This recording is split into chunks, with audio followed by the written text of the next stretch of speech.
All right. I think now we look about right.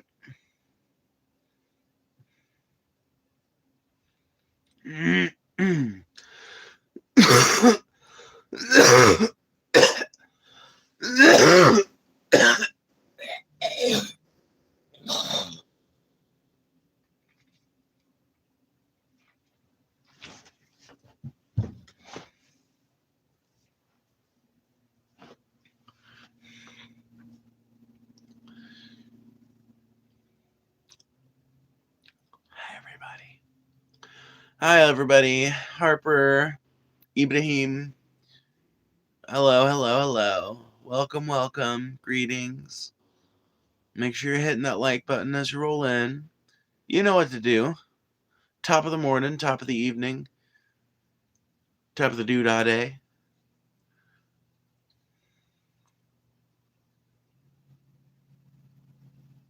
For the racks of the checks, the best on wax.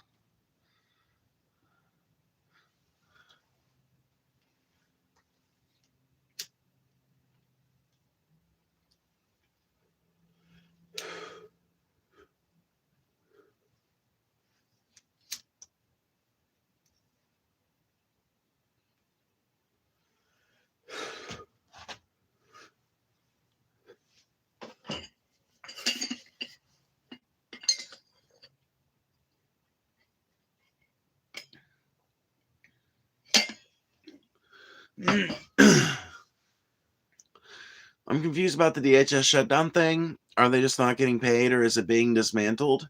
It's not being dismantled, at least not yet. Right now, all that's happening to DHS is that they are not having their funding re-upped for a while. Overall, funding for keeping the government open and running has been separated from ICE funding. This is a good thing. Now, it's been separated from DHS funding.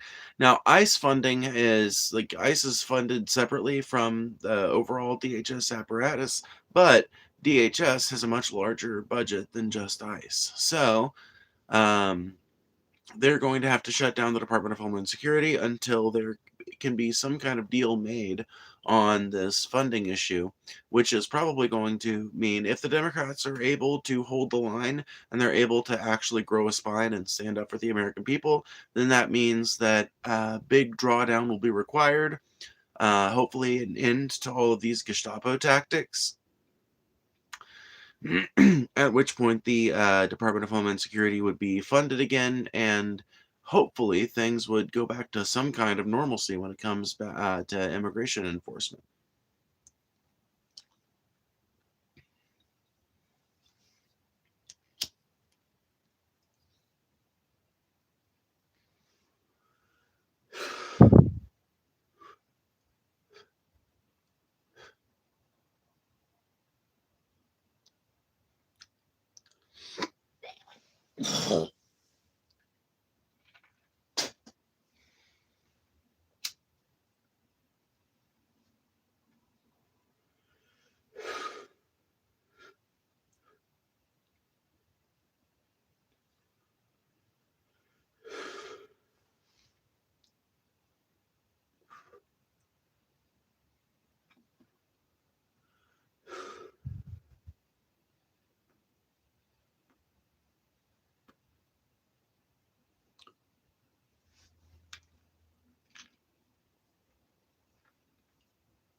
Love the battle jacket. Somebody knows. God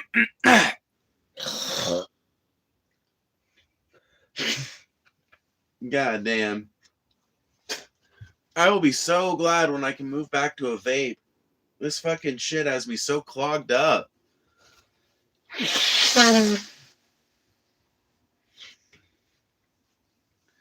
The 21st can't get here soon enough. Holy shit.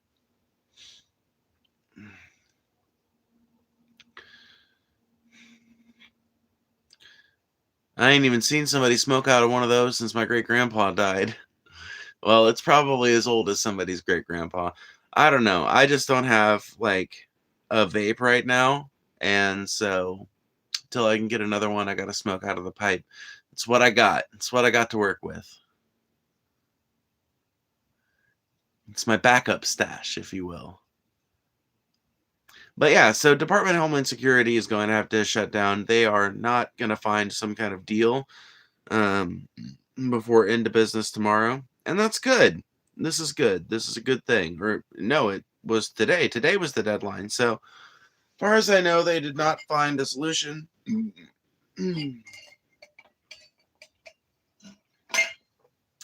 Did not come to any kind of agreement. And this might be part of the reason why the Department of Homeland Security is having to withdraw ICE, CBP, Border Patrol, etc. from Minneapolis. Now, the lesson that I want people to take away from this is that sustained active protest does in fact work. The only reason why the Democrats are holding the line on this is because people on the ground are making it clear they are not going to support candidates who don't hold the line on this. They are not going to support political movements that don't hold the line on this. And as a result, the people who have the power to make these decisions are actually legitimately trying to stay within like the will of their voters for once, which is a good thing. Like, this is progress of a sort.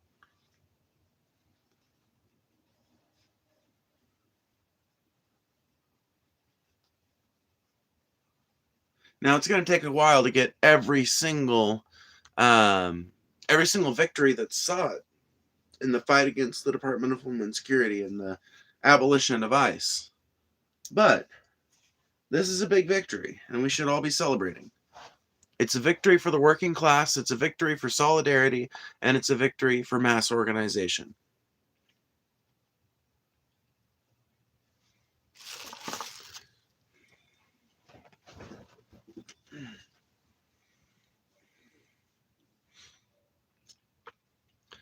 No, I don't believe in God.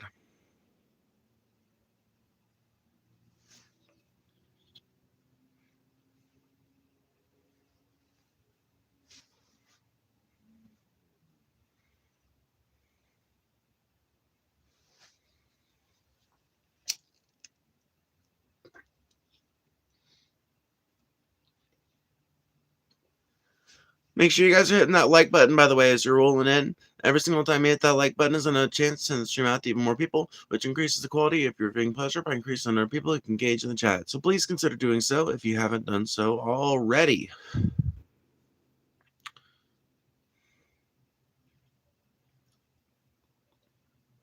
Alex M., it's none of your goddamn business what my parents named me. And I don't care what you think of my gender, frankly. In fact, I'm more concerned that you think yourself so important, and so, like, I'm more concerned with the fact that you are so self-important that you think some random human being online would care what you think about their personal manner of expression. Like, what makes you some grand expert worth seeking the advice of?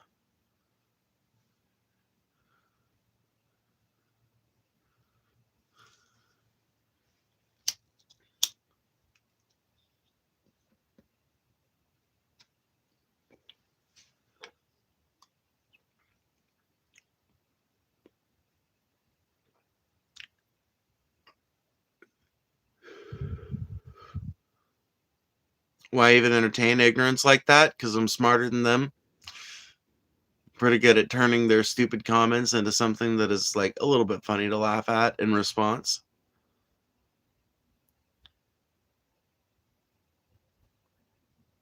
What strain you smoking? I have no idea. Genuinely no idea.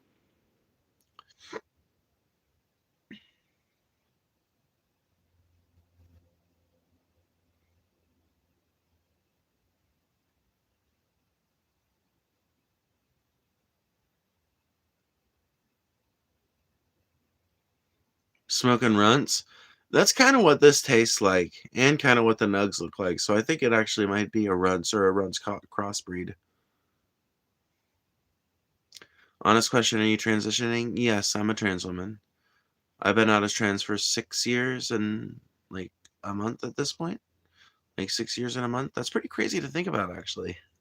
It's been a while. As much as I hate to say it, America needs ICE. We need ICE reform, not abolished.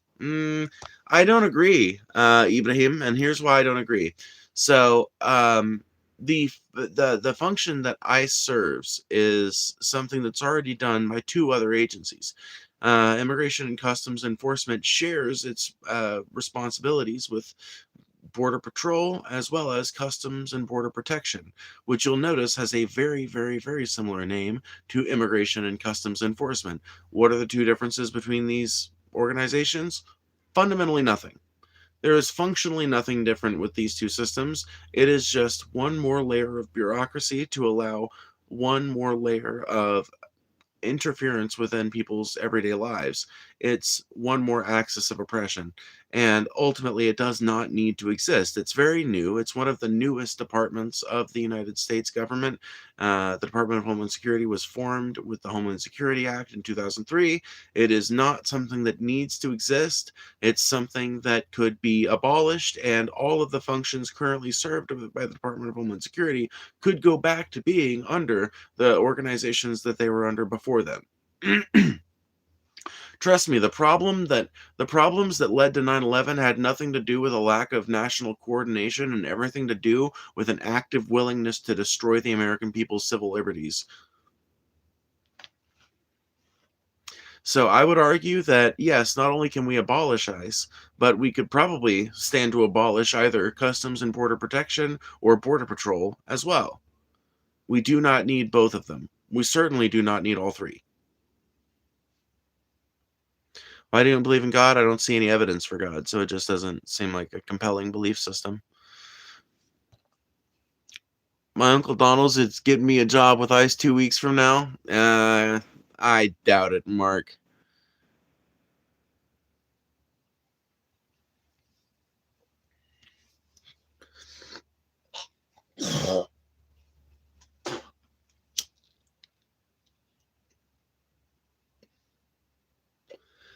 It's just like, in my opinion, if you're like a small government Republican, you should be in favor of what I'm asking for. You should be pro abolishing ICE because we don't need this many redundant layers of bureaucracy. I don't get this. Why is it that if you want to say like create a universal healthcare system in America, right? Conservatives will tell you, no, I don't like that. It's big government, and I don't like big government. I like small government. But when you want to talk to them about reducing the state of the police state in America, they tell you, no, we have to have all of these big protections. We have to have all of this money going to the state. We have to have all of this money going to police forces, all of this money, all of these taxes.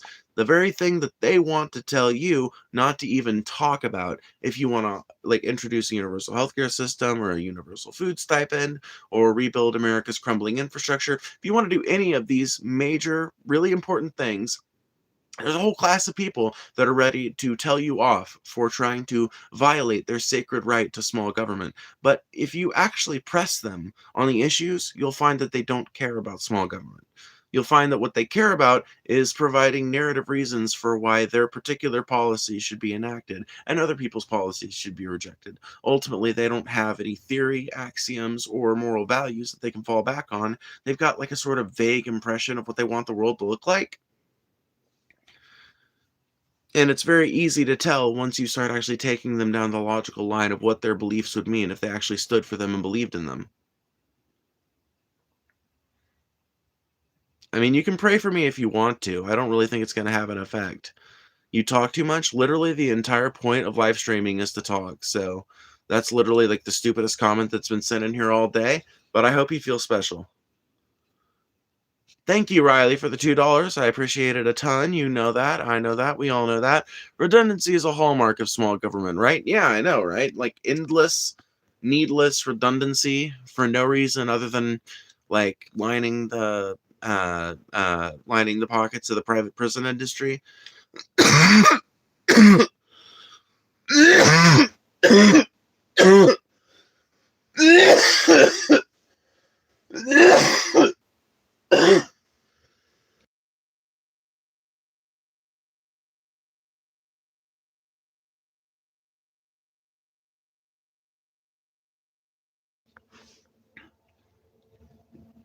Wee.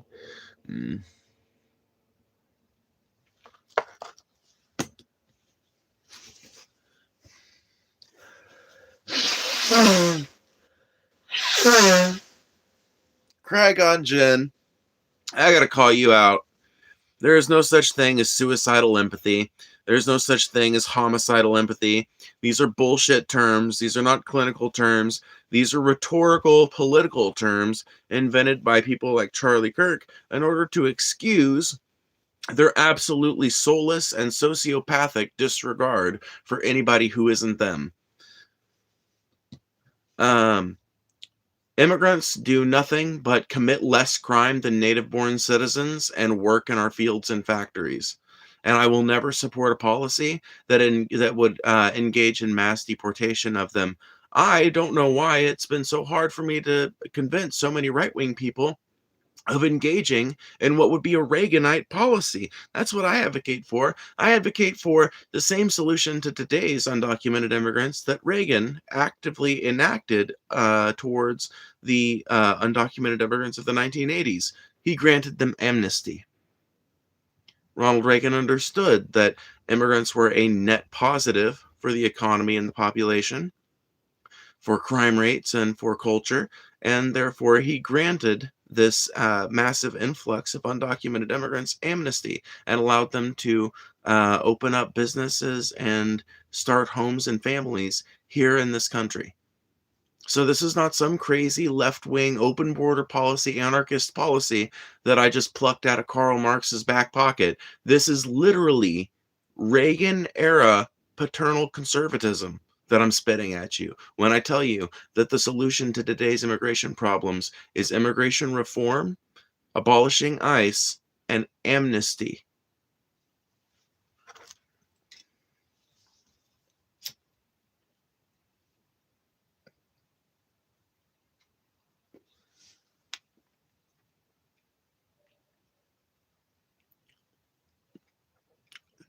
You might be one of the smarter left wings I've heard. I'm really kind of a retard. I'm just like able to read, and I find reading interesting, and I like to talk. That's it. That's all I got going for me. It does not take very much to look around at the world and see what solutions would be apt. And I ain't got Israel paying me. I ain't got some kind of I ain't receiving no George Soros checks, so I just say whatever the fuck I want, Only people who pay me are you guys. Don't spam. Can somebody get the spammer out of here?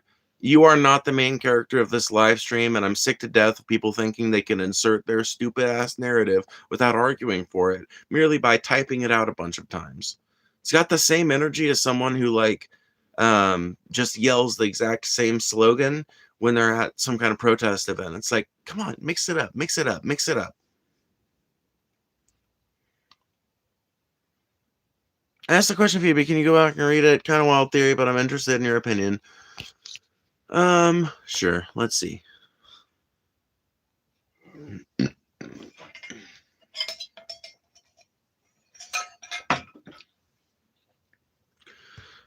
Okay, so I kind of have a wild conspiracy. Do you think Israel had a hand in 9/11 or just took advantage of it? It seems like he was a diplomat whispering in the ears of past presidents. Man, that is a tremendously good question. Do I think Israel could have had a hand in 9/11? For sure. But I will tell you, the facts don't exactly overly point to Israel, at least what I've understood about them. There are two documentaries that I always recommend people watch if they want to understand 9/11. One of them is Fahrenheit 9/11 by Michael Moore, and one of them is The Power of Nightmares by Adam Curtis. And there's also books you can read, like there's a Howard Zinn book specifically about 9/11. There's all kinds of different texts that have been written about the history of that event. But most of the evidence actually points towards U.S. Saudi collusion, or at the very least, Saudi manipulation of power assets here in the U.S.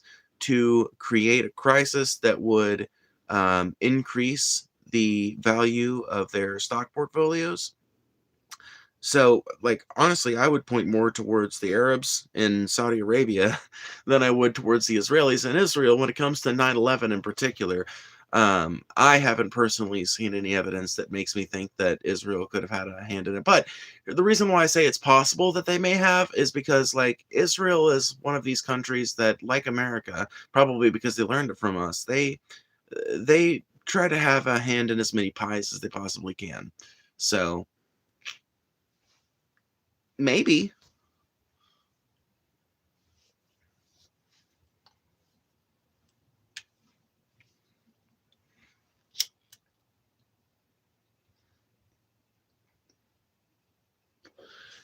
Yeah, and watching 9/11 on the TV is actually my earliest memory.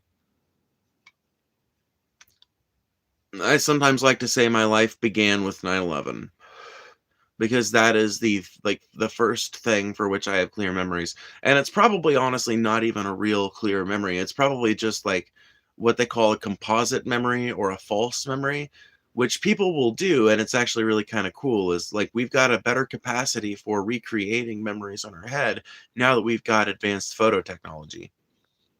Ibrahim with another $5. Thank you so much. You know I appreciate it.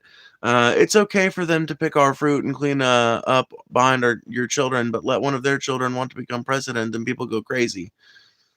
Yeah, I know. Like, what the hell? What's the problem?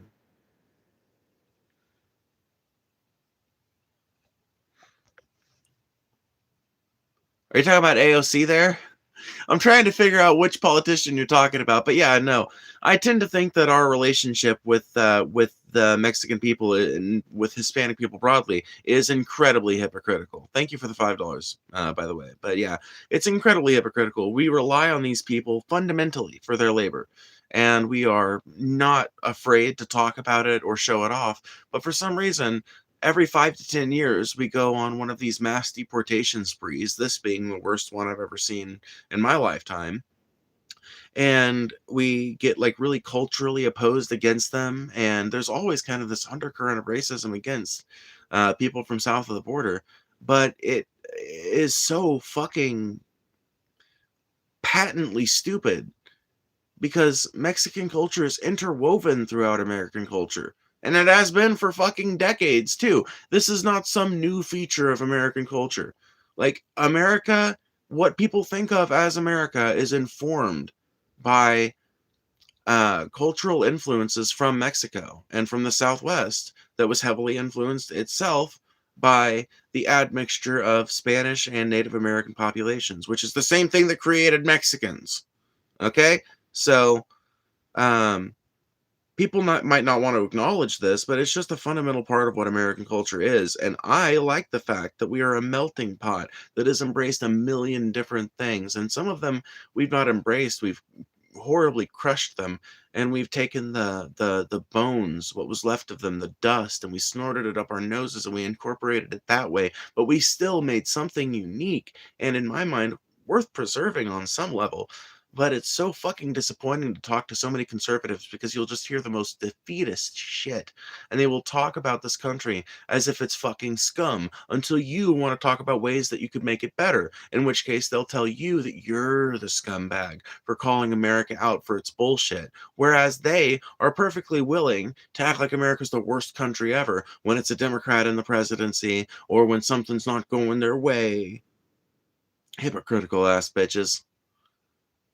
You guys are why we can't have anything nice. You know that?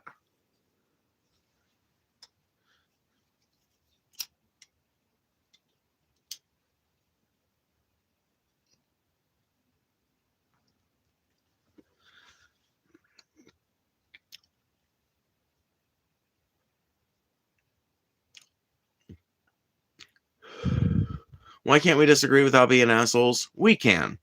But in order to keep this an interesting show, occasionally it serves me pretty well to be a little bit of a douchebag, you know? At least in my rhetoric. But if somebody like responds to me nicely, I try not to be like super rude back to them in response, you know?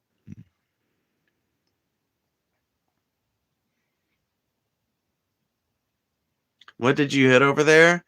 Wouldn't you like to know, weather boy? I mean, you can tell from my demeanor that it's clearly not meth or crack. Clearly not coke, you know? I mean, you can hear a bick being flicked, so it's clearly not coke, right? powder form, and it's clearly not crack or meth because I'm not like hyper and fucking overactive as shit. I'm also way too fat to be a cokehead or a meth head. I mean, I fucking don't get me wrong, I like coke, but you know, there's a couple of different ways you could go down the dialogue tree and puzzle out what it is I'm hitting over there. The devil's lettuce? Maybe?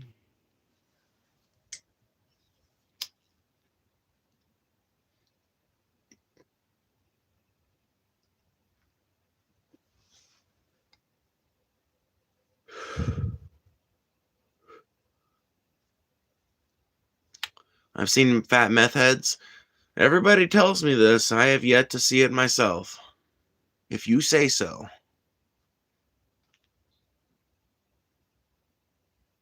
I would like to see Phoebe on an LSD or mushroom trip. Well, if I ever fucking come back in contact with it, I'll let you know. I'll do a trippy stream. I'd love to do it. I just don't. Here's the thing about acid and shrooms both. Plugs come and go. Man, they just do. One day here, the next day gone.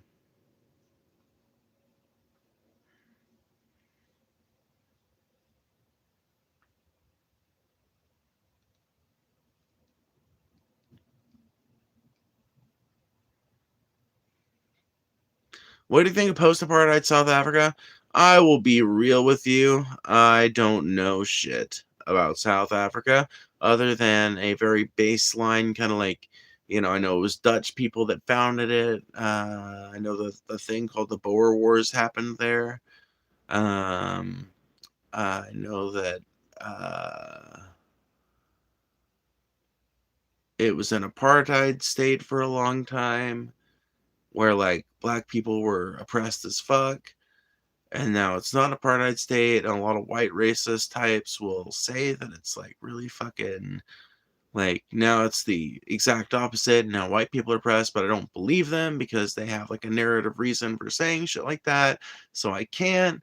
But it's also kind of like hard for me to get a cultural sense. Like I don't get from what little research I have done into South Africa and its modern state. I don't really get the sense that it is like culturally like racist against white people or anything like that. I don't get the impression that there's like I feel like it's just like a free for all and everybody's kind of like on edge and fighting with each other and race lines don't seem to matter very much.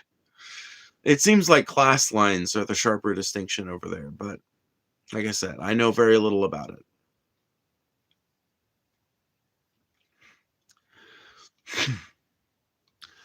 Please hit that like button if you're enjoying the stream or if you just want to make sure more people hit this fucking, algorithm because it is a great way to help that. Every single time you hit it is another chance to send the stream out to even more people, which increases the quality of your being pushed up ranks and people that can engage in the chat. When did you realize you're gay? I'm not gay. I'm bisexual. I like the glasses. Thanks. You can't afford Coke? You're telling me.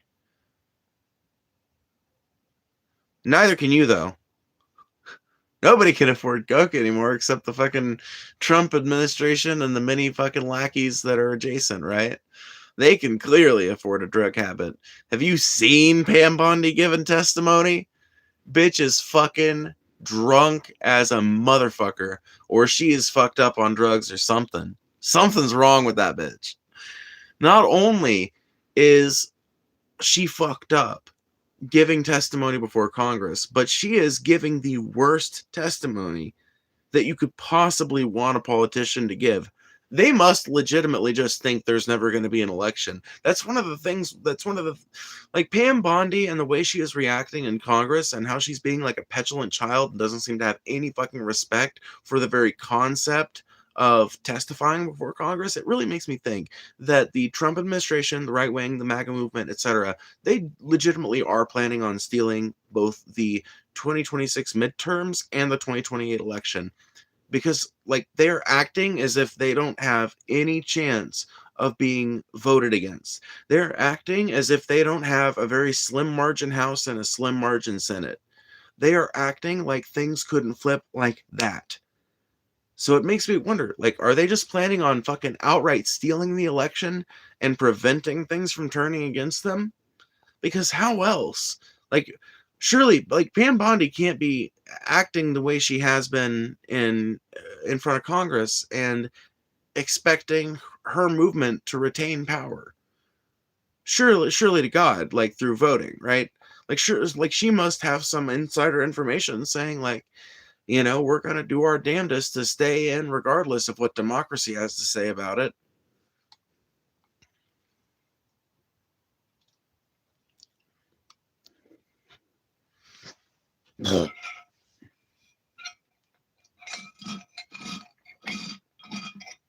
Dude, it ain't the fucking Jews. You people are so goddamn lame.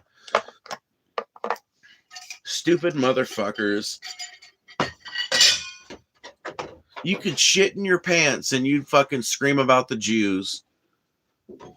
Why didn't you shit in my pants?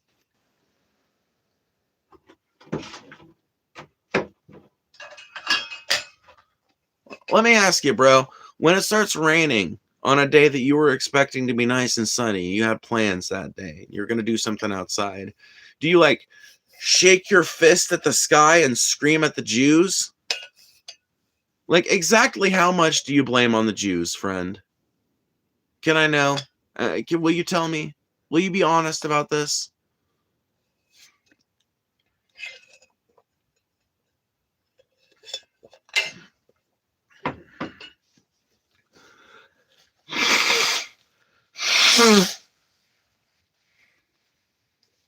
Do you blame the Jews for your being a virgin at fucking 31? Like, or do you recognize that that's a part of your own social ineptitude?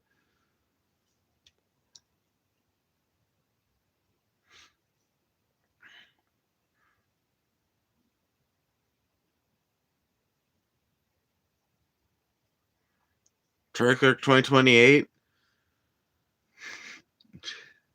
I think it speaks volumes that you prefer a dead guy to the sitting president.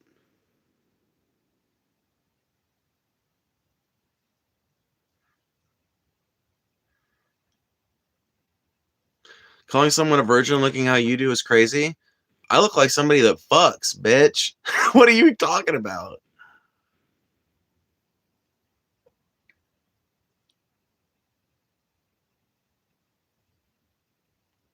I've fucked more people than you've walked by on the sidewalk, friend.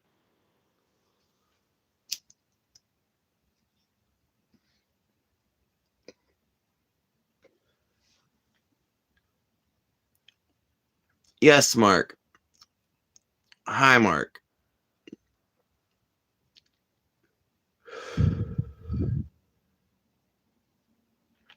That's not a flex, just means you're dirty. No, that would be as if I fucked them all without condoms, okay? I engage in safe sex, as should anyone engaging in casual sex. Casual sex is not wrong. Casual sex without a condom or any form of protection, okay. That can be wrong. It's generally to be discouraged. But, casual sex with protection, go ahead. Nothing morally wrong with that.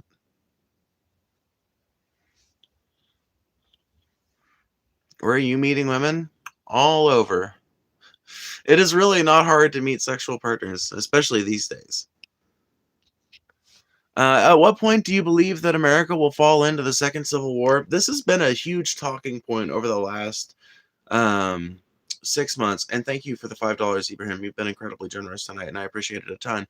We are up to $17. If you guys could get us up to $30 tonight, I'll bust out the guitar and we'll play some badass music and we'll sit and have a little jam session.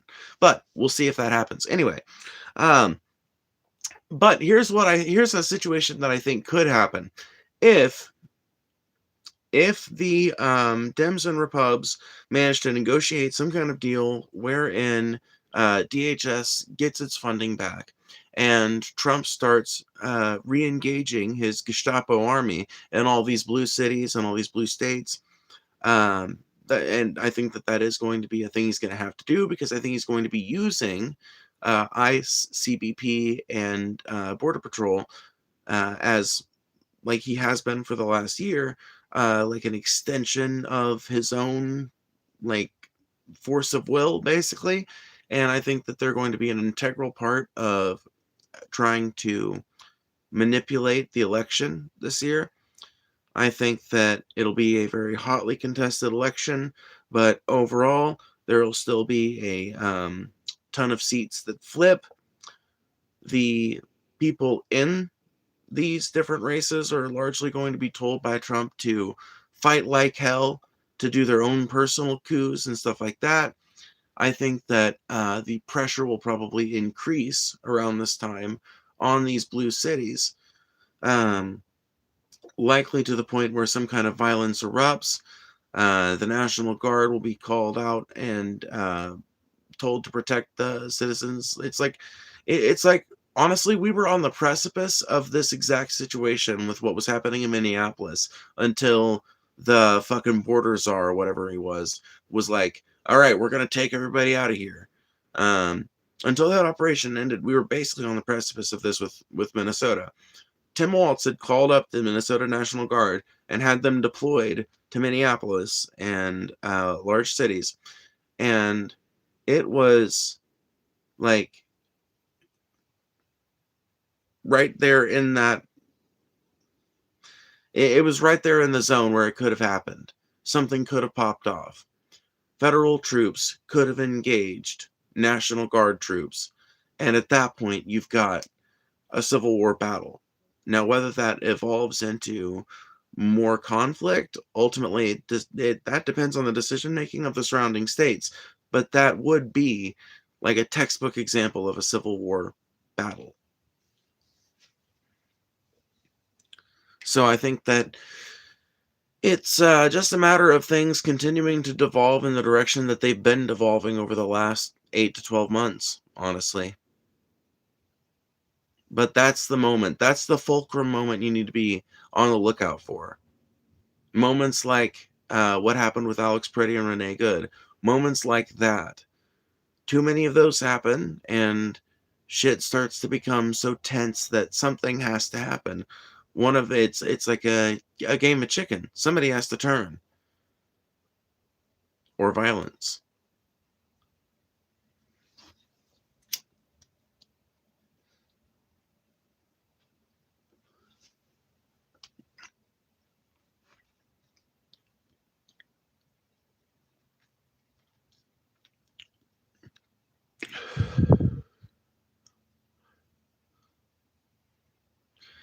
Crazy how you can tell someone smells bad just by looking at them. Well, I'm sure you figured that out when like everybody would like stare at you, but they would all stay like 15 or 20 feet away from you. You know, cause and effect. Powerful teacher. Many such cases.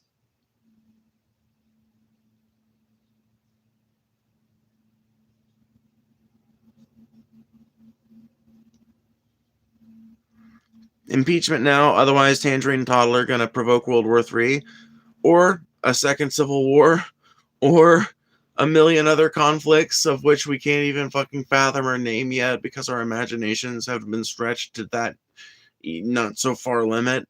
Yeah, it's crazy. It's wild. Yeah.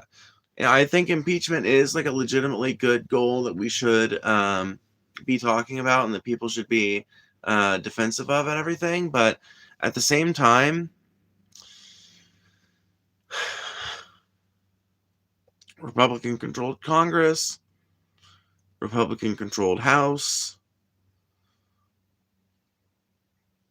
I just hope that we're able to get enough momentum, we being people on the left, in whatever form that takes, are able to get enough momentum to get some stymieing power.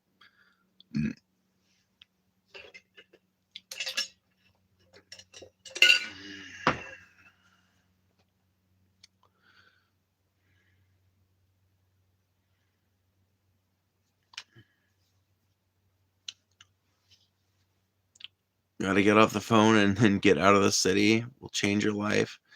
Bro, I'm just so fucking sick of people's self-righteous assumptions.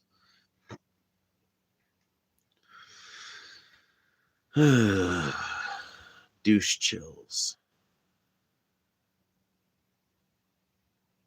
I live in Mississippi, dog, and I live in the fucking country at that. I don't even live in a fucking area that's a part of a town. It's just fucking unincorporated land.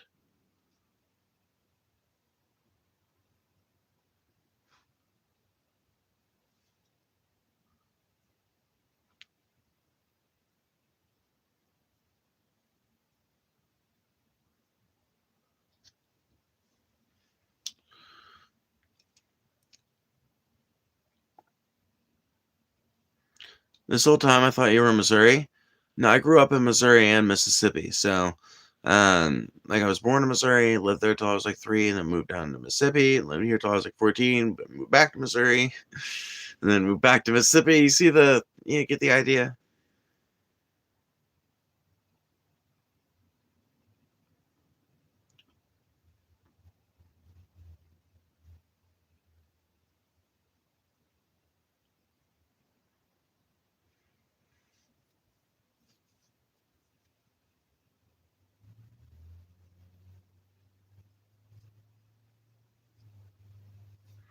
I like your pentacle in the back. Looks pretty. Thank you.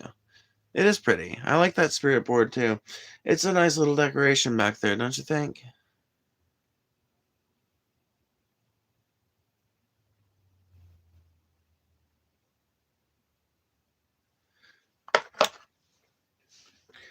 I can feel it coming in the air tonight. Oh no. I've been waiting for this moment all my life. Oh no.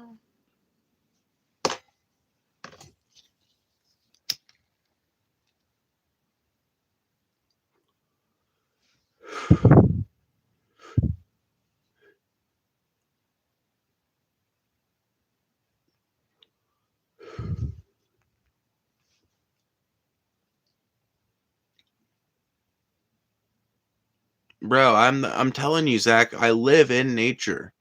I live in fucking nature.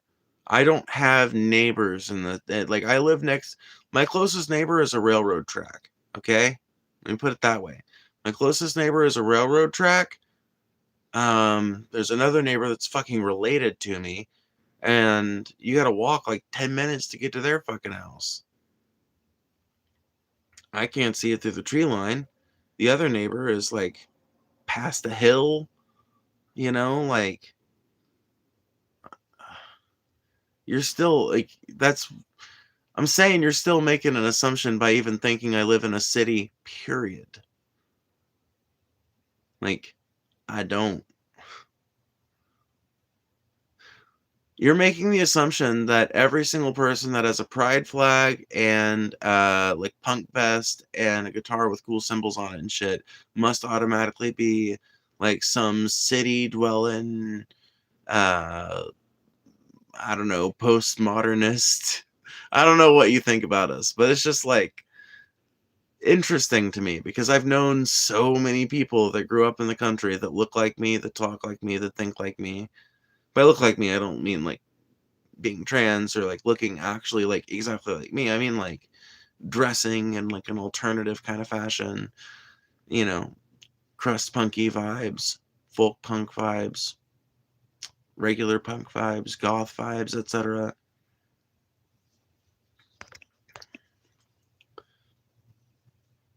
Sounds like something from whatever.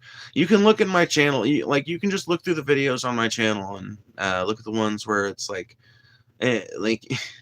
you can sort through them and find ones that have thumbnails of me like sitting outside, and you can get a pretty accurate impression for where exactly, like, you know what I mean? Not where exactly, but like the type, whatever.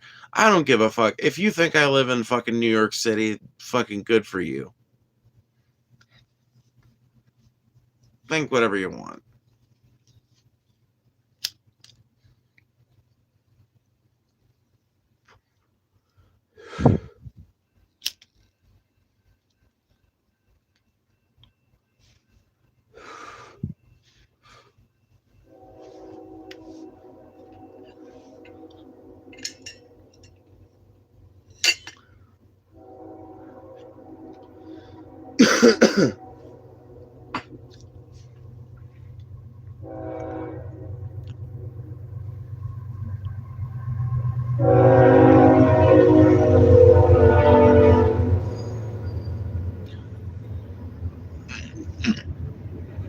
Never grew up vibes?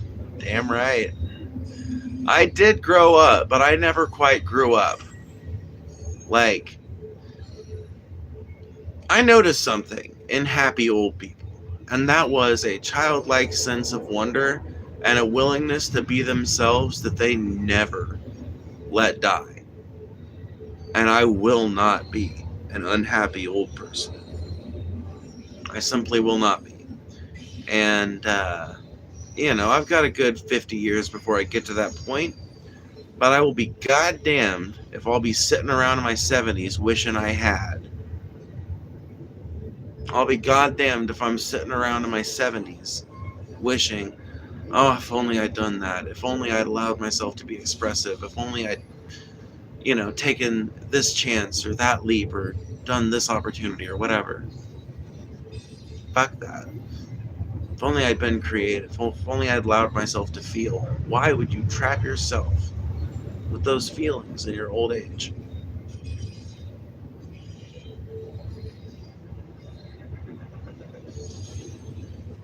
People don't think about their lives as an active practice. They just think about it as, like, a lot of people just do not, even people that think about, like, I think a lot of people that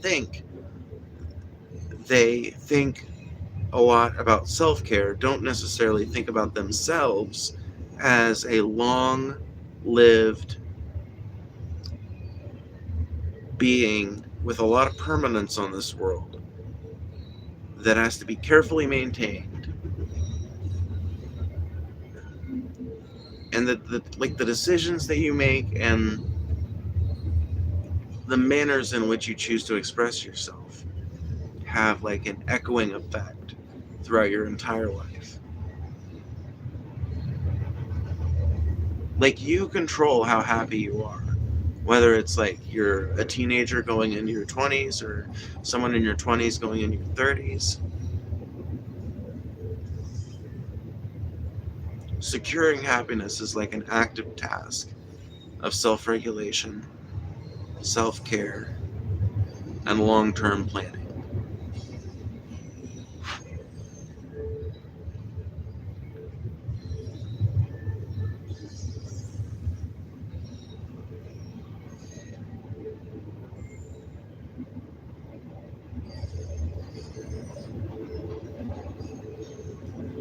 I'll be right back.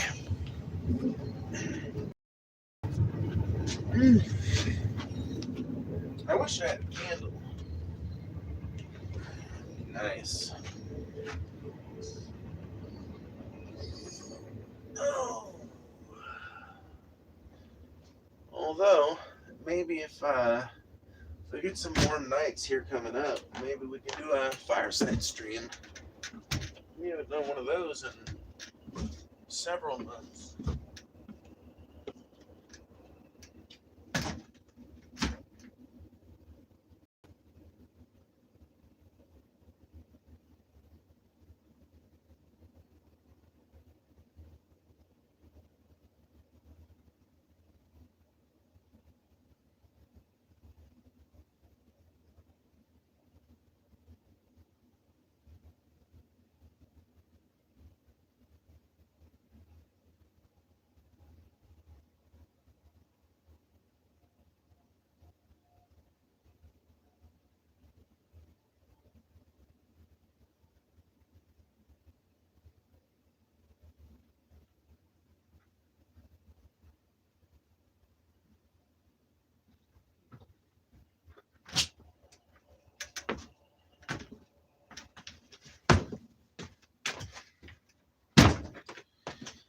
Well, at least it smells nice in here.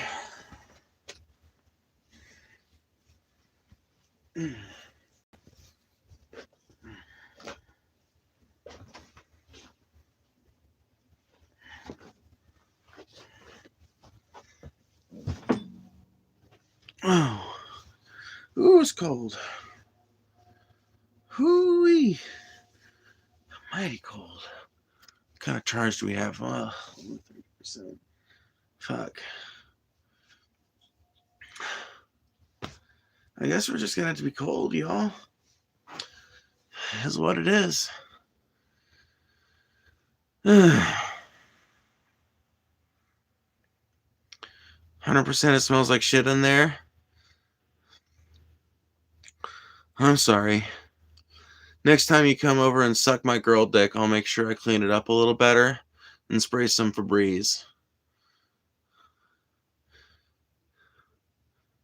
I didn't realize it was that bad when you were over last night. I thought it was like kind of okay.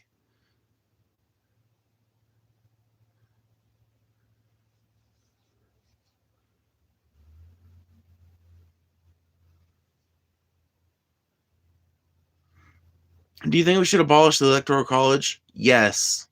100%. Yes. Not only that, we should introduce ranked choice voting when it comes to presidential elections. The only reason they don't want you to have access to it is because they want to keep you stupid, uninformed, and unwilling to actually advocate for your best interests. They want to keep you beholden to the two-party system. One of the big indicators for me for going into 2026 and going into 2028 is going to be, does given candidate X support ranked choice voting? I will not vote for any candidate that does not support ranked choice voting. Period. Full stop.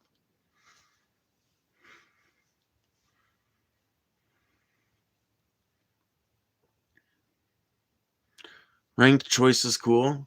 I don't think there's any good argument against it. You know what the biggest problem with ranked choice voting is, Craig on Jen? Explaining it to people who are used to first past the post. Literally, let me tell you guys a story. So, when I was originally living on the road, fucking dirty kidding it up, I think this was the second year that I was on the road. I think in 2022, I believe. I worked for Fieldworks, this little, well, it's not little, it's this big, I don't know what kind of company they would be considered, like a political activism company, maybe. But there's somebody that like you can hire to do canvassing or petition distribution or anything like that. And I got a job as a petition distributor. Went to Springfield, Missouri to work that job for a little while because I was a registered voter in Missouri still, and that was pretty much one of the big qualifications for doing it. And it paid really well, so it was like a really cool opportunity for a dirty kid to be able to do because I could just live in my van, and as long as I looked and smelled clean, as long as I could keep that up, then fucking I was in like Flynn, and I think you would get paid like every week, so it was a really good gig. But the thing I ran into trouble with was there were two petitions we were running, right? One of them was getting pot legal recreationally. It was like we were trying to get the enough signatures on these petitions to get the ballot initiative put on the ballot for that year. So one of them was recreational cannabis, and the other one was ranked choice voting.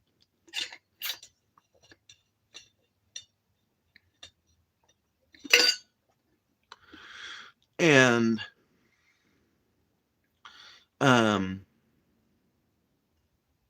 explaining it to people the way that it needed to be explained according to the text of the ballot initiative was so convoluted. Like the text of the ballot initiative, because the text of a ranked choice voting system, to actually like explain it in legal jargon is a little complicated. What people don't realize is the existing voting system is just as complicated when put into that same legal jargon. It's just that you don't ever hear about it referred to in that manner. So I ran into a rhetorical problem. I could not get nearly as many signatures on the other petition.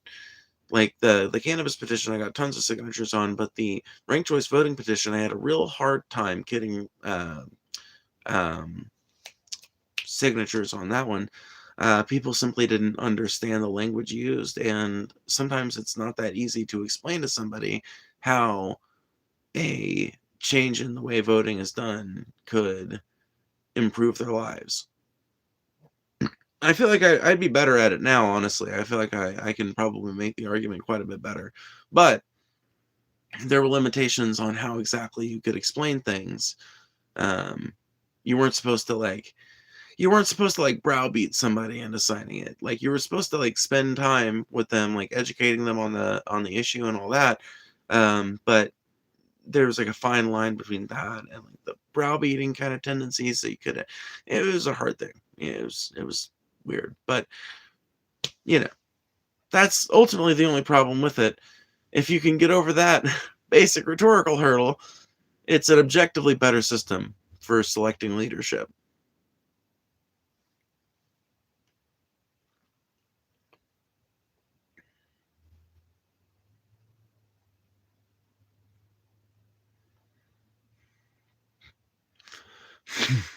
If every leftist spread out over the United States instead of just in blue states, would we win more electoral colleges? Is there enough leftists to make a change if we just moved? There are enough leftists to make a change if, literally, I'm not kidding, if the Democrats would just start being a populist left-wing party. The fucking statistics bear this out. If you look at the fucking the donation map to Bernie, there are all kinds of people in rural America that donated to Bernie's campaign. All kinds of fucking people. There are all kinds of people across the fucking deep South and Midwest that donate to Democratic campaigns.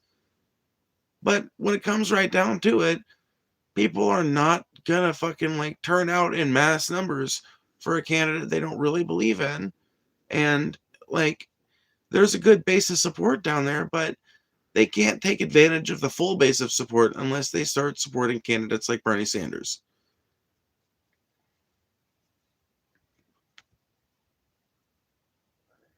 Vote blue like the fact of it is, vote blue no matter who. Liberals are gonna vote blue no matter who, literally. So you can write them off as being like, you don't need to convince them, okay? They're gonna vote socialist, no socialist, doesn't matter. You are not going to disenfranchise them by selecting a socialist as the front runner candidate.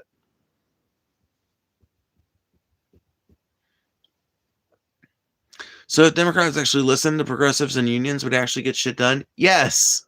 Yes. The polls bear that out. Literally. Go look at any policy poll. It's like there's this which one is it? I believe I can't remember if it's Fahrenheit 9/11 or Fahrenheit 11/9, but it's one of the two.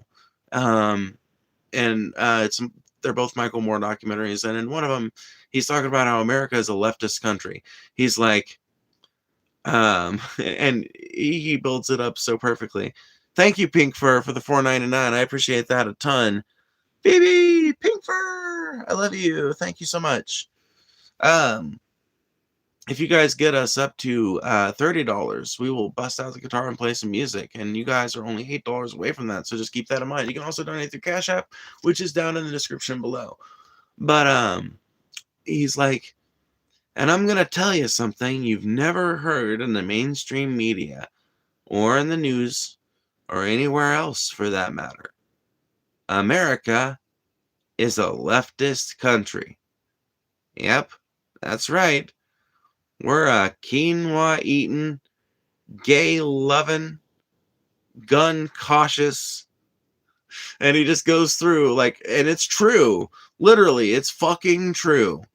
America, for all of its fucking conservative tendencies, is actually an incredibly leftist country. We've got some of the loudest and most vociferous conservatives ever because we're so liberal. Literally, it is a result of us being such a fucking liberal nation that we have such a loud and vociferous conservative movement, because like that sort of thing can only be created by that, like, it's duality, right? Something is defined by its opposite. And in our case, I think it's the fact that we've got such strict and fierce speech protections that allows a hard right movement to exist at all.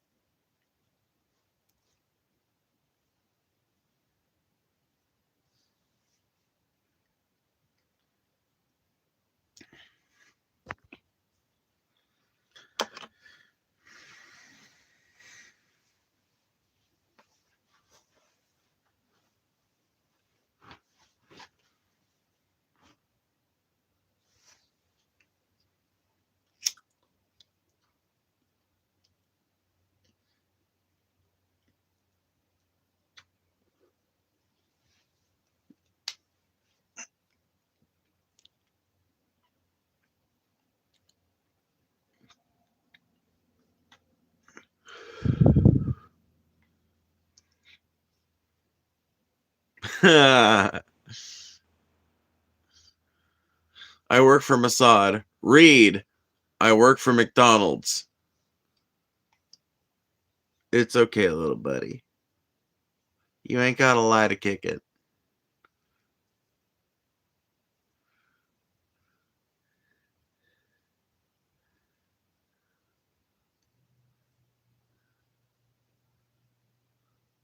I'm a crazy millennial trans girl that's a little witchy and a little punky.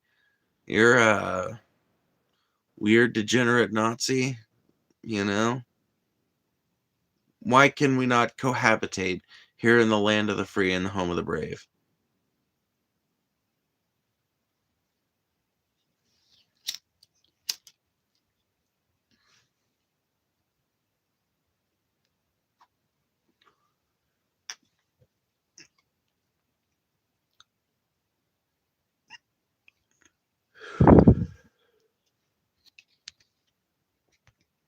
Pharmacy switch my meds to another manufacturer. I feel sick just because they want to save money. Ugh, that's awful.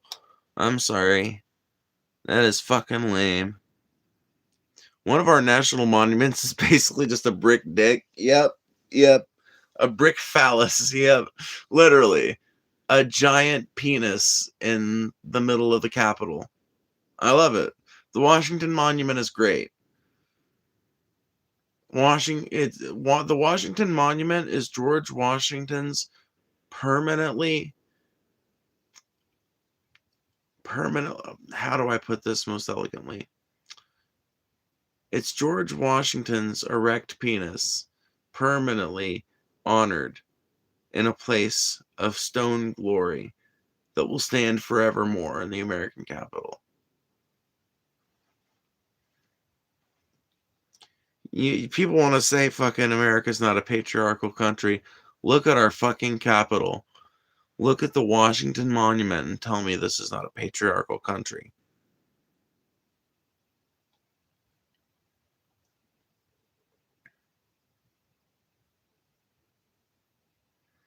I'm not a guy, Isaac, but I am hella high. Don't say forever. Trump might push it over for a giant Trump statue. Dude. What if we read the news tomorrow and it's like Trump is disassembling the Washington Monument to rebuild it into the Trump Forever Monument? I would like to make an announcement. We're putting up a new monument in Washington, D.C. It's going to be wonderful. It's going to be really tall. Really tall. The skin's going to look perfect, just like mine. It's going to be a statue of me. America's greatest president. You heard Pam Bondi say it in Congress. She knows what she's talking about. That lady knows. Quiet, piggy. But she knows.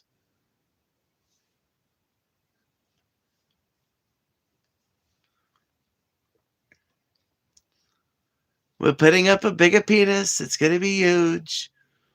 It's going to be huge.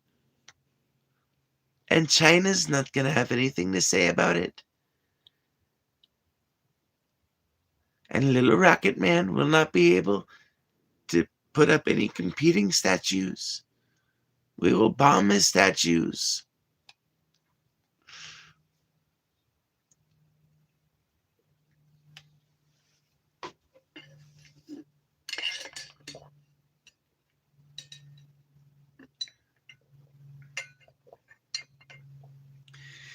Am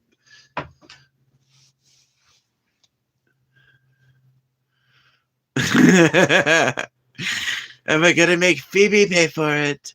We're gonna charge her personally. Her, more like it.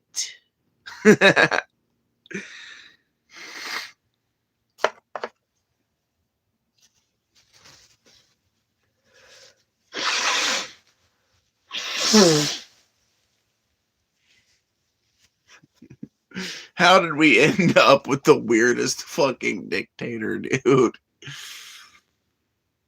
How did we end up?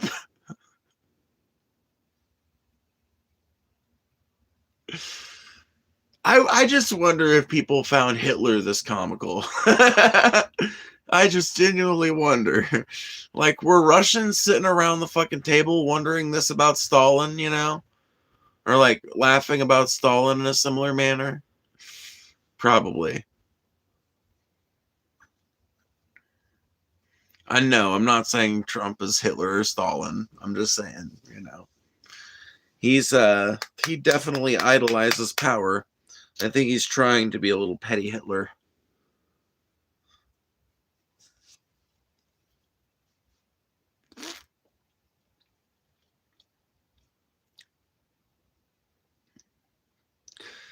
Well, yeah, I mean, like, that's why I kind of, like, he said, like, I think he's trying to be,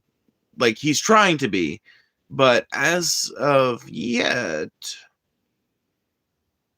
we don't have, like, mass executions as far as we know. On second thought, maybe he is Hitler, actually.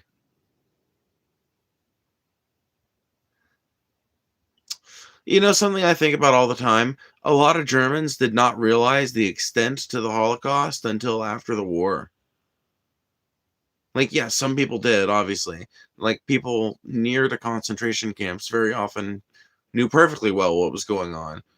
Sometimes they were paid for their silence, but people more distant were propagandized to believe that, well, it's kind of like how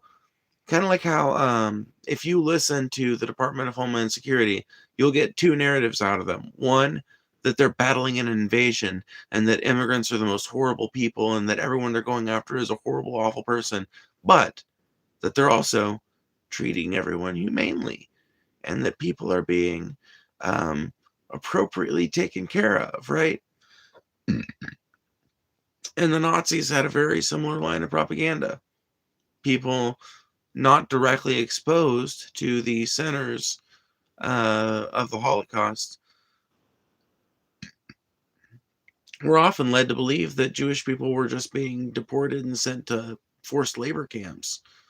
Awful, sure, but no worse than the prison system in Germany at that time was already. They were being told that Jewish people were being allowed to take up their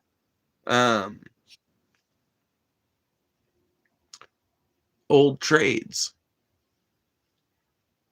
Thank you, Nicole Hahn. I appreciate the $20 so fucking much. Holy shit, thank you. Play that funky music, white girl. If you're new to the chat, please like, share, and subscribe. Thank you very much. Can everybody in the room please double tap that screen? Goon Squad support. Thank you, Nicole Hahn. And yeah, I guess I do have to play some music now. You have paid for it, for sure. I just hope my fucking hand can keep up. Oh.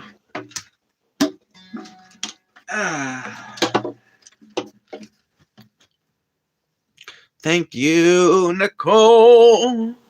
And Nicole. She is fucking awesome.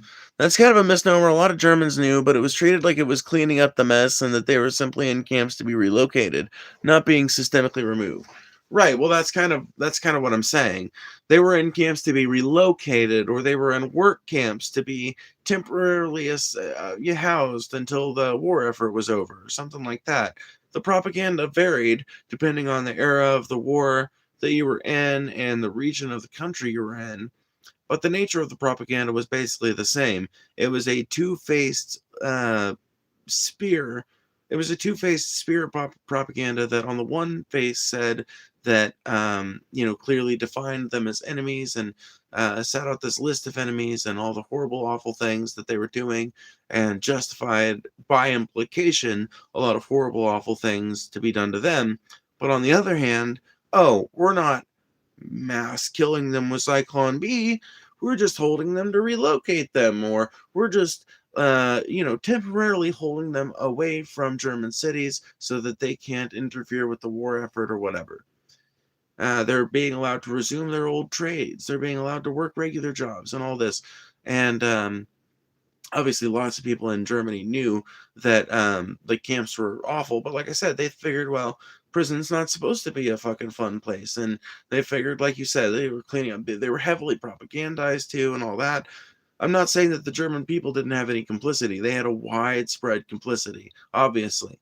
But it's still worth noting that people don't often become aware of the true scale of atrocities until years after those atrocities are committed. Think about it this way. The Holocaust ended in 1945, but the Diary of Anne Frank wasn't published until 1952, I think. 1956, something like that.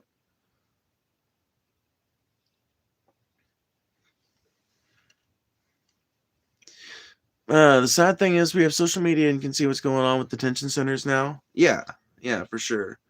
And it is kind of sad that more people are not concerned about that kind of thing. Oh, man. I hope I'm able to do this. I hope I haven't promised something I can't deliver on. Oh, man. My fingers hurt a lot. Damn.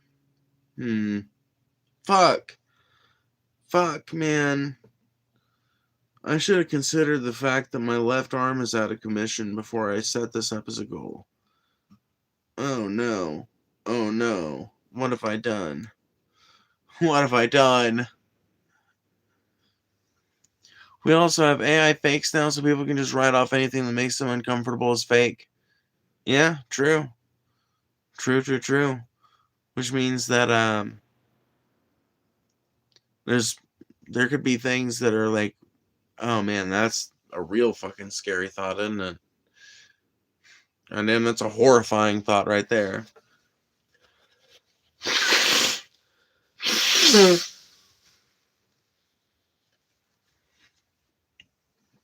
Acapella? I could.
I want my $20 worth. I know.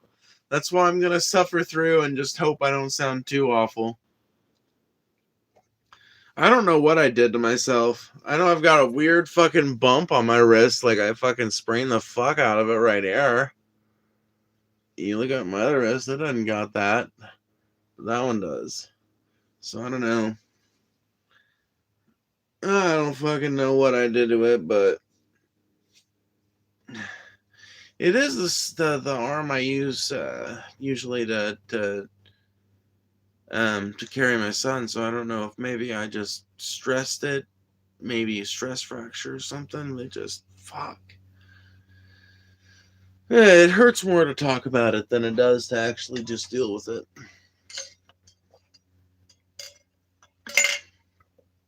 Oh, so we're just gonna deal with it.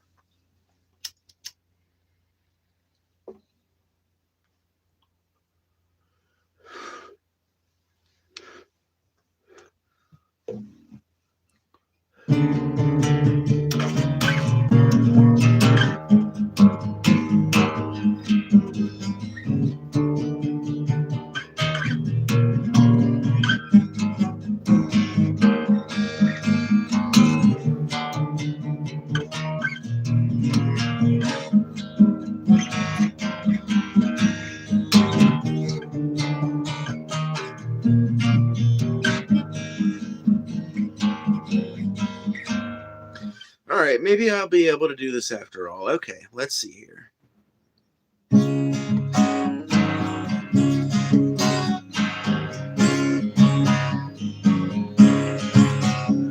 The Eastern world, it is exploding. Violence flaring and bullets loading. You're old enough to kill, just not for voting. You don't believe in war, well, what's that gun you're toting? And even the Jordan River has bodies floating. But you tell me over and over and over again, my friends, that you don't believe we're on the eve of destruction.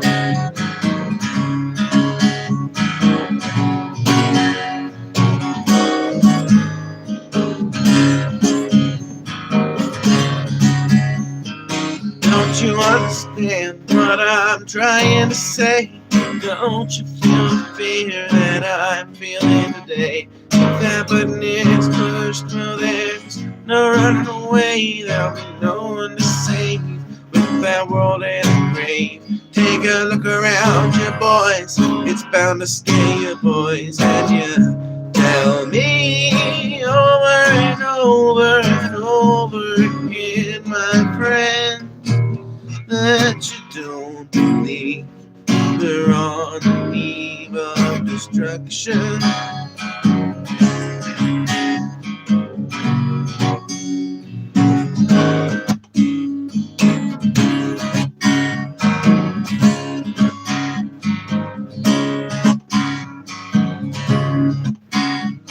My blood's so mad, feels like coagulating. I'm sitting here just contemplating. I can't twist the truth, it knows no regulation. And a handful of senators can't pass legislation, and marches alone, hidden in segregation. When human respect is disintegrating, this whole fucking world is just too frustrating. But you tell me over and over and over again, my friend, that you don't believe we're on the eve of destruction.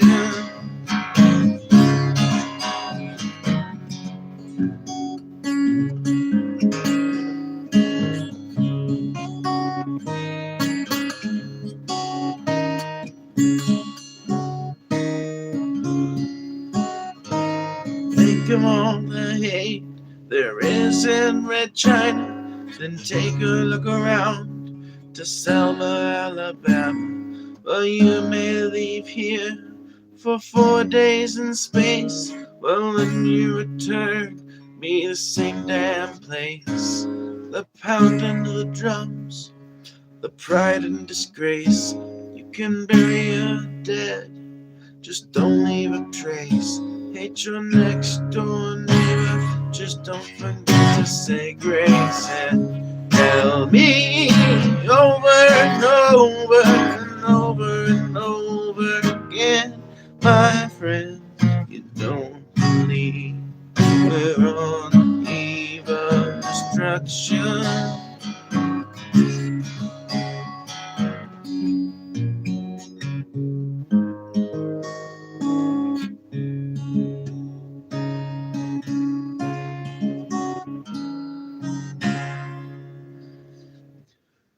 Whoa, my fucking hand hurts like hell. Holy shit. I've never tried to play fucking right-handed before, but I'm gonna try it. Just to fucking see if I can even fucking be functional despite this injury.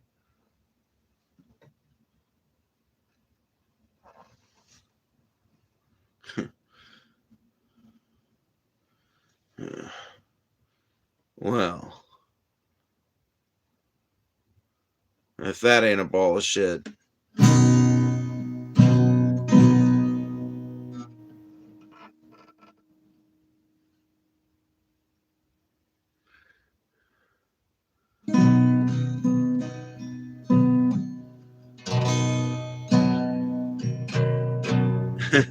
This is so awkward.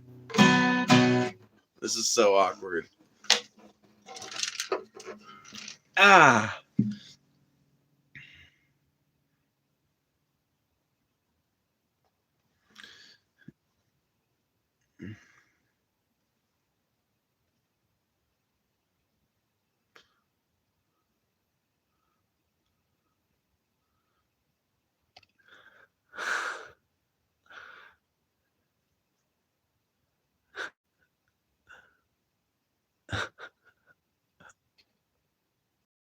In the mommy card, don't let her off the hook. Holy shit. Post is just like roasting me like a pig over the coals earlier, and I didn't even see it.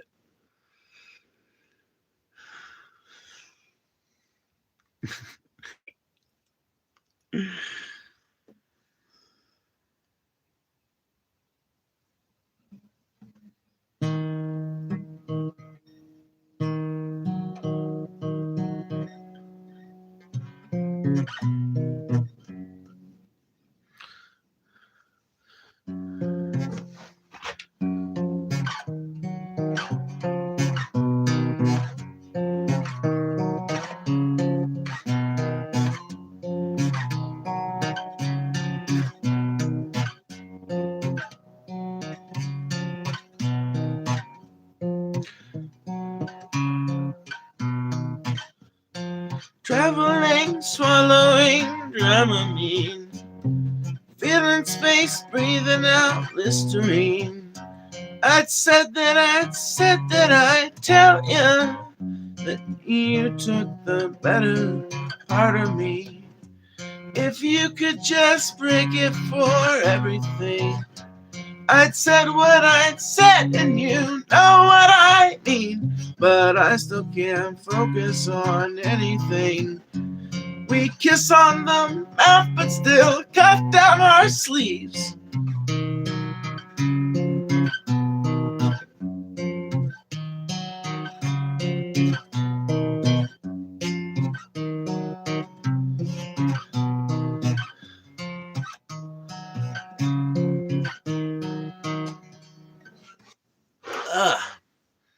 Wish I remembered more words to that song. It's a good one. Have to keep you on, yep, keep me on my toes for sure. For sure.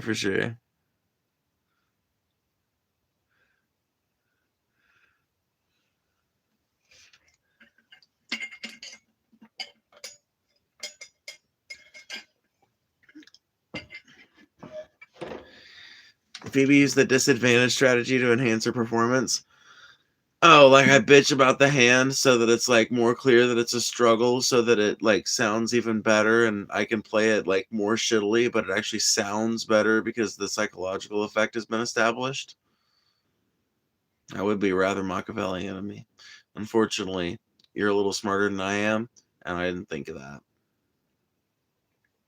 I just genuinely have a busted up arm. Valid though, it worked. Well, I'm glad it worked. Hey, you know me, scheming the night away.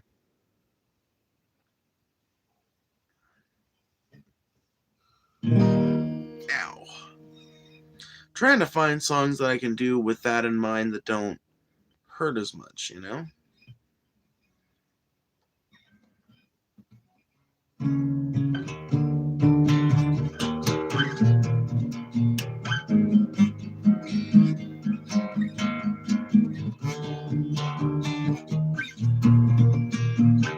Breakdown 1979. Cool kids never had the time. I walked right up off the street. You and I should meet. June bug skipping like a stone, with the headlights pointed at the dawn.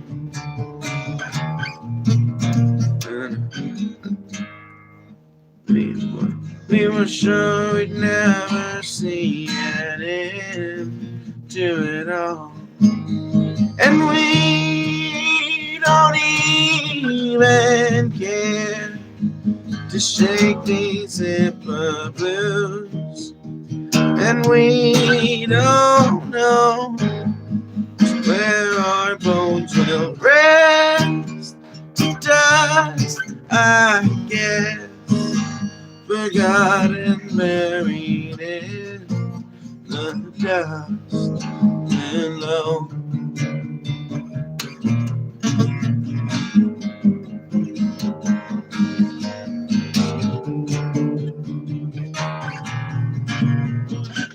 Double cross, bacon, and the board. We weren't sure just what we were looking for. More fake city slip and do's. Now to see that we don't even care, as restless as we are, and we found love in the land of 1,000 gifts, and poured some in, lamented and assured, to the dust and towns below. Faster than the speed of sound, faster than we thought we'd go, beneath a shroud of hope.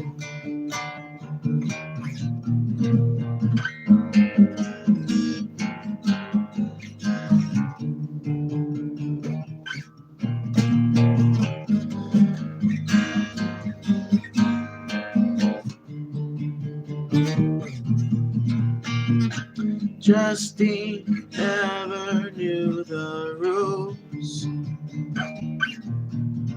She hung out with us freaks and ghouls. No apologies ever need be made. Know you better than you fake it to see that we don't even care to break these breaker blues, and we don't know just where our bones will rest. I guess we got it buried in the dust below.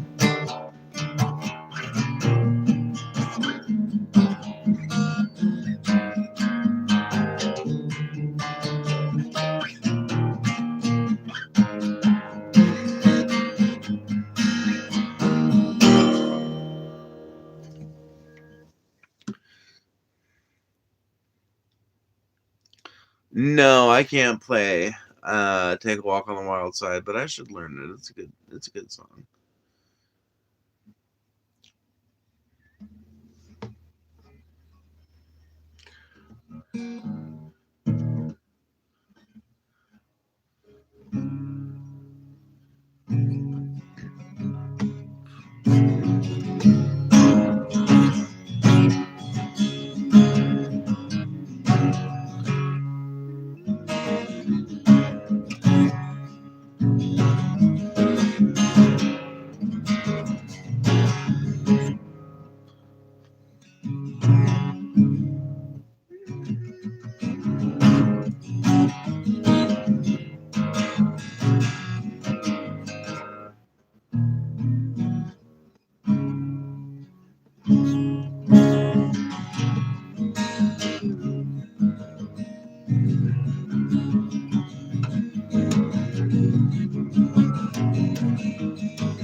Tu necesito una poca de gracia, una poca de gracia. Porque seré, porque seré, porque seré.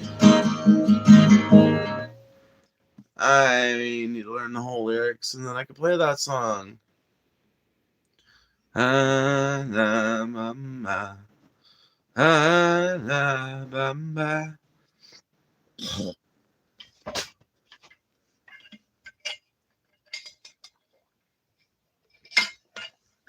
Sorry. Off in my own little world.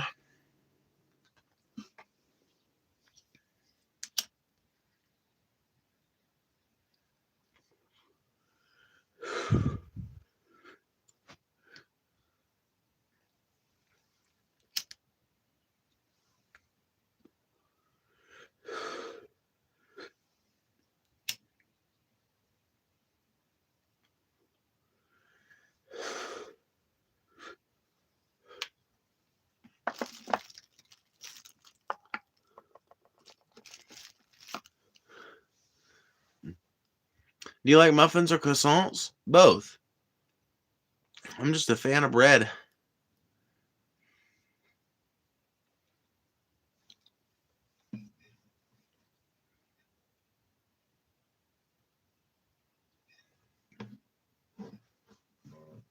We're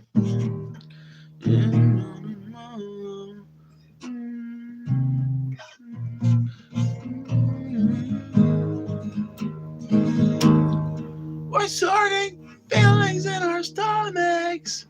Liberation. I wish I could let go in front of you guys the way I can let go in front of a rainbow crowd, but I just can't. I just can't. I will tell you guys, and this is not me tooting my own horn, I am fucking a way more boring entertainer on here than I am in real life. At least from what I can tell. One night of playing at the Colorado Gathering in 22 made me like a legend at that fucking place. I don't know how. I've never experienced that before. The only thing I can compare to it is like the other Rainbow Gatherings after that and the DFF meetup. I'm just so in my element when I'm around like-minded people that dig my music.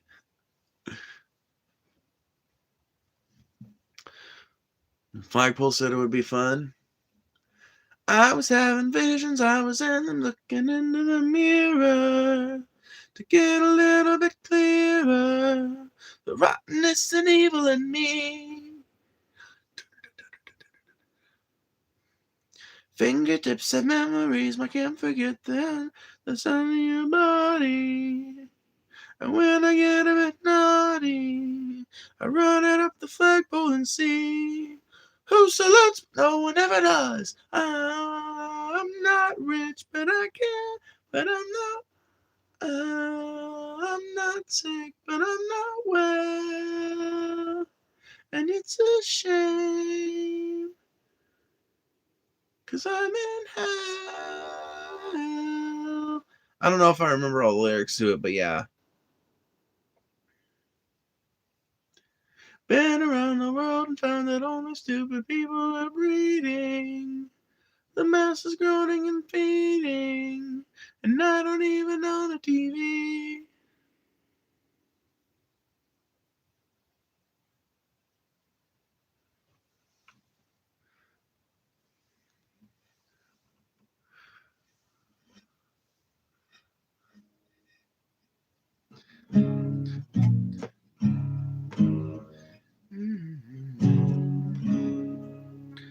Can I play Teenage Dirtbag by Wheatus? Give me a minute.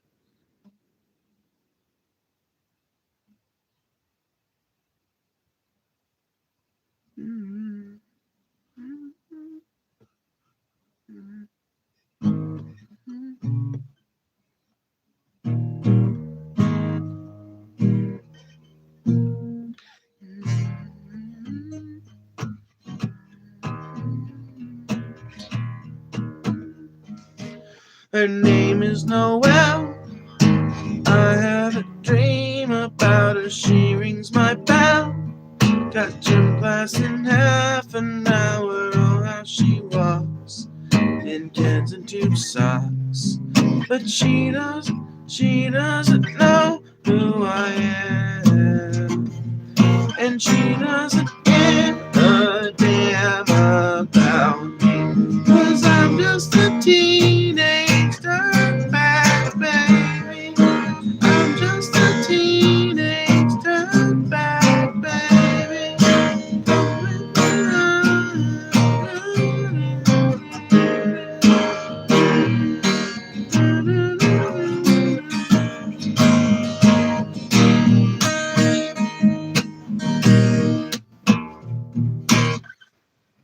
I think if I can find the right key, I can play that song.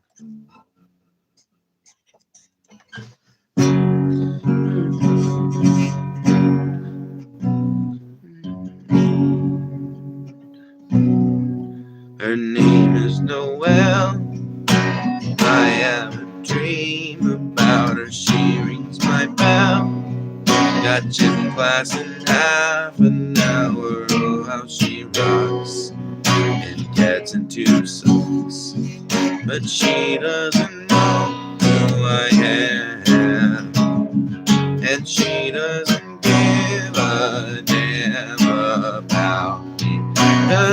just a teenage dirtbag, baby. I'm just a teenage dirtbag, baby. Come with me, honey. Don't say maybe with me.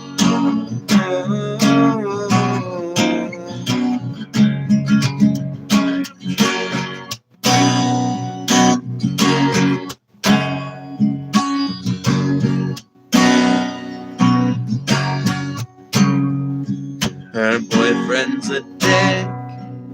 He brings a gun to school and he'd simply kick my ass if he knew the truth. He lives on my block. He drives an IROC, but he doesn't know who I am, and he doesn't give a damn about me, 'cause I'm just a teenage dirtbag, baby. Yeah, I'm just a teenage dirtbag, baby. Come with me Friday, don't say maybe with me.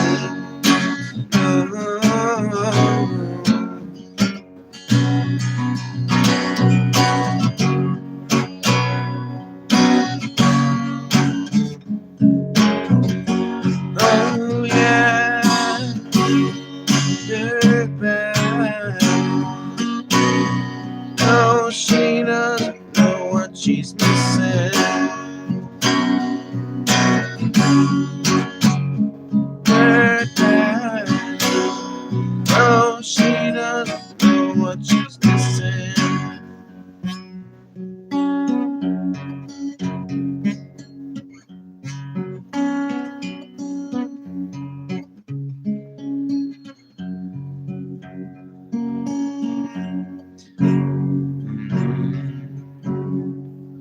And slowly and finally, lo and behold, she's walking over to me. My lips starts to shake. This must be fake. How does she know who I am? Why does she give a damn about me? I got 2 tickets to Iron Maiden, maybe. Come with me Friday, don't say maybe. I'm just a teenage dirtbag, baby, like you. Ooh.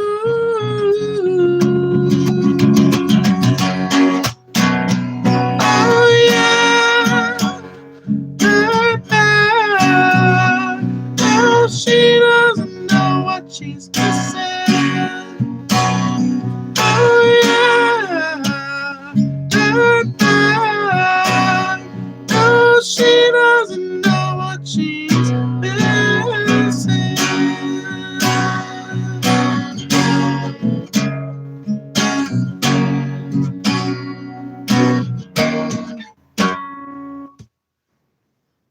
Ow.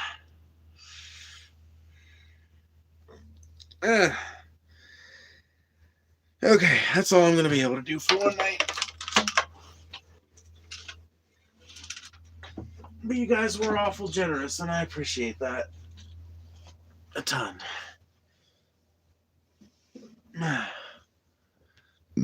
Yeah, of course, of course.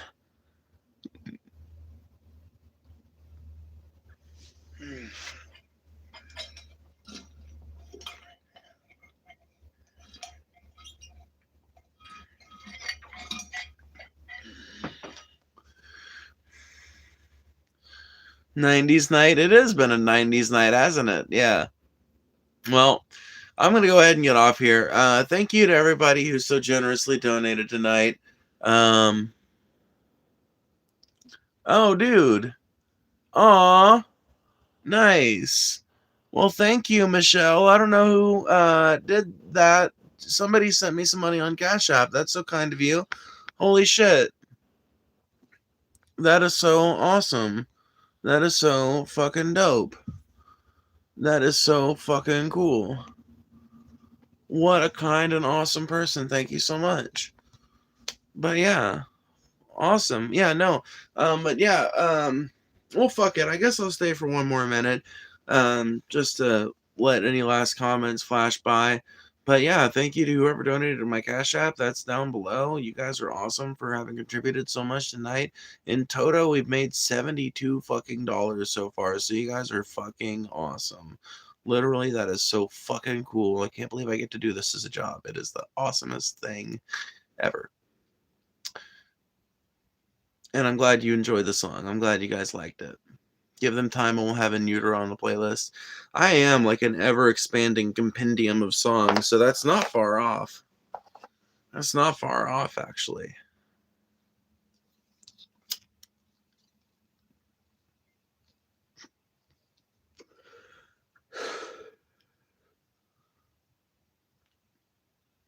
But yeah, it's, you know, January was a really hard month, honestly. And I'm glad it's looking like February is maybe going to be a month where things start to hopefully turn up a little bit, you know? So hopefully that trend continues. But it's so cool to know that.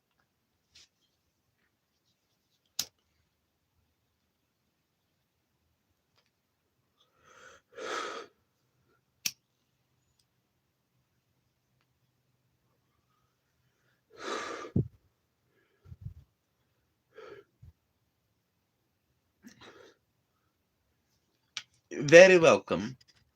Very welcome.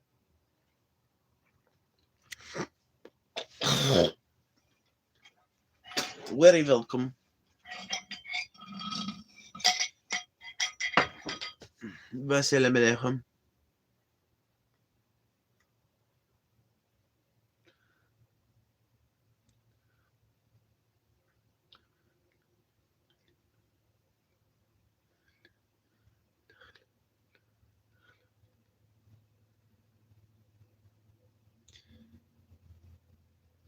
You know, I don't have much use for it myself in terms of like my own personal spiritual beliefs, but there is something that I find tremendously, there is something powerful and decidedly, I don't know. I don't know how to put this. There's something kind of charismatic and cool in my mind about some of the little phrases that that Muslim people will do before certain things, like the Bismillah thing. You know, I've always thought that that was kind of cool. Whenever I'm watching like some random YouTube Shorts food creator or whatever, and they go like Bismillah before they eat their meal. There's just like there's something about that. It's got aura in the same way that someone who is like not super fucking like, it's got aura in the same way that a very brief, sincere, but also well-timed and brief invocation of God out of like an everyday Christian does, you know? Whereas like you go too far into religiosity and it definitely you lose aura quick, but there's little signs of it that kind of have like a coolness factor to them.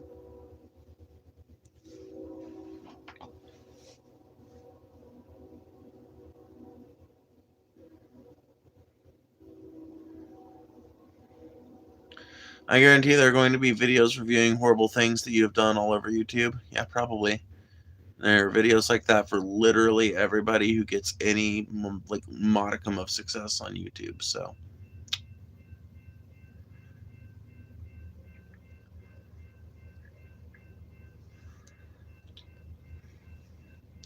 one of my mentors in this craft is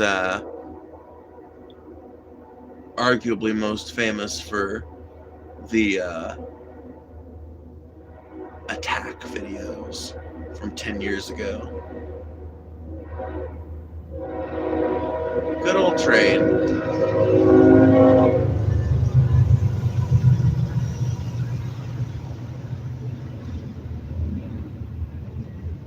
I like how you capture important details about some religious beliefs.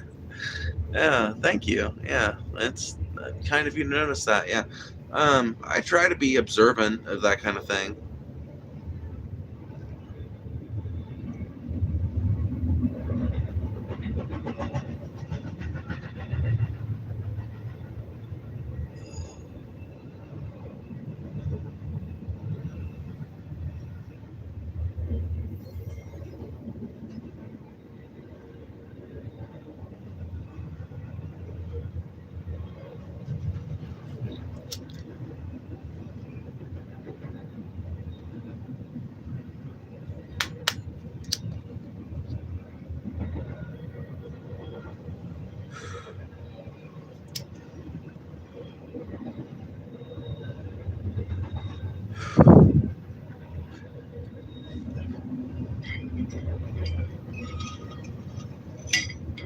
Anyway, um, so yeah,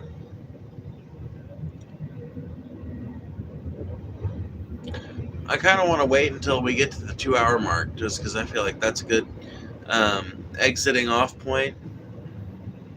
But before I go, I will say big ups to the people of Minneapolis, the people of Minnesota.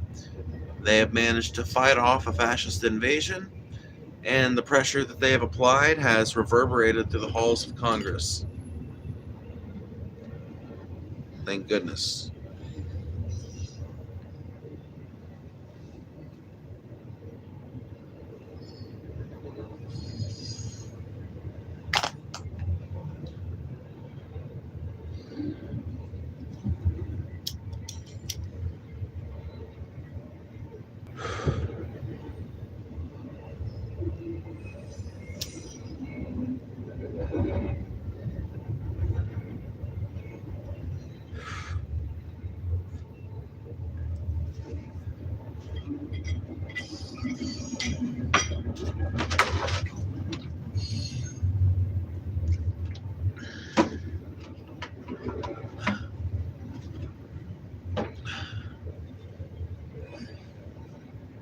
We cannot roll over for this bullshit. Nope. Exactly. What the um, what the events of the last 3 months show is that with sustained, concurrent, consistent effort, you can achieve change regardless of what the administration at the top looks like, whether it's a Democrat or a Republican. So remember this next time we've got a Democrat in office, because they're even more amenable to leftist directed change. The American left for the last 20 years has been making the same mistake, and it's time we fucking call it out. It's time we call it out flatly, loudly, vociferously, and angrily. The American left has, for the most part, not engaged in consistent, sustained protests under Democrats. Now, some exceptions to this would be the 2023 and 2024 protests against the situation in Gaza. These were not nationwide protests, though, the way some of the protests against the Trump administration have been over the last year. Not to say they weren't, widespread. They were nationwide in the sense that they were at a lot of places like colleges and things like that around the nation, but they were, for the most part, campus protests. Not that there's anything wrong with that, but there is a lot more visibility and a lot more public accessibility that comes with protest movements that spill out onto the wider streets.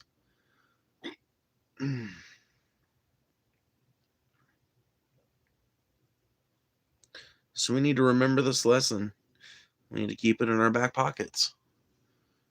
And we need to start advocating for the things that we believe in, regardless of the conditions at the top. Because it is only through a sustained strategy of consistent messaging and presence.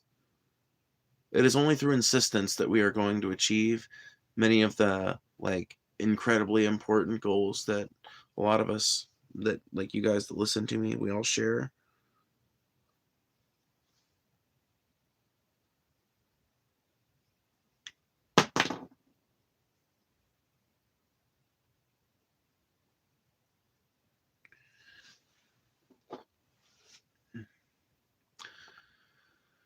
Oh.